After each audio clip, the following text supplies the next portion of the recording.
Palestine! Free Palestine! Long live Palestine! Long live Palestine! Intifada! Intifada! Long live the Intifada! Intifada! Intifada! Long live the Intifada! Thank you so much. Let me just pull this up real quick.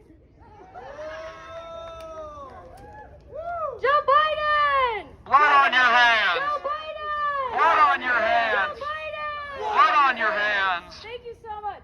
Okay. I'm just going to start here with a quote from Amnesty International. I don't agree with all of their entire stance on the Israel-Palestine war, but they do have a really good quote. Since its establishment in 1948, Israel has pursued a policy of establishing and then maintaining a Jewish demographic majority and maximizing control over land and resources to benefit Jewish Israelis. In 1967, Israeli resident politics of the West Bank was not That is 3/4 of a century that Israel has oppressed the people of Palestine.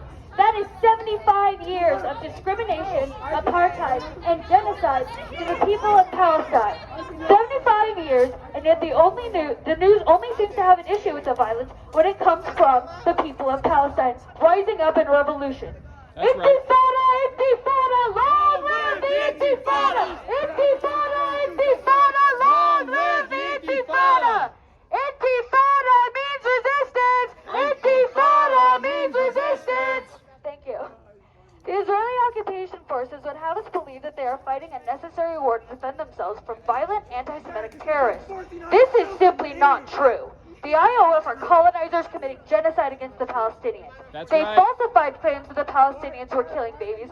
Meanwhile, you can open up social media and see the faces of real children killed by the IOF. That's right. Many of us, shame!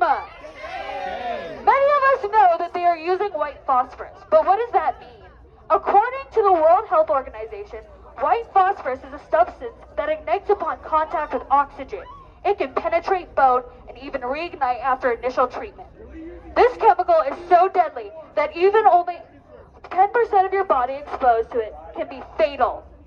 If that wasn't enough, the IOF has been reported driving tanks down the main road of Gaza and firing on Palestinians, even refugees. With the reported attacks on refugee camps in even other countries like Lebanon, it is very clear that this is not a war. This is a colonization and genocide from people who are very well armed by our own government. That's right. I have heard many people say things along the lines of, I support the people of Palestine, or I stand with the innocent civilians of Israel and Palestine. This is simply not enough. To sympathize with Palestine while demonizing the resistance, to stand with them while supporting Israel, to say, I support civilians, is not truly support. The most common thing I have heard to justify not standing wholly with Palestine has been, I don't support Hamas. This blatantly ignores the other 8 Palestinian groups that are fighting for their freedom. This blatantly reduces the efforts of the Palestinian people working in solidarity to one group that can conveniently be written off as terrorists. This ignores the Jewish Palestinians, the LGBT Palestinians, and the other non-conforming Palestinians fighting alongside these groups and each other for their shared liberation from genocidal oppressors. Colonization of a people will always be violent because colonizers do not see their victims as human. The resistance against colonization will therefore be violent as well. Decrying the whole resistance of Palestinians because you do not support one group is just an excuse to support genocide and colonization.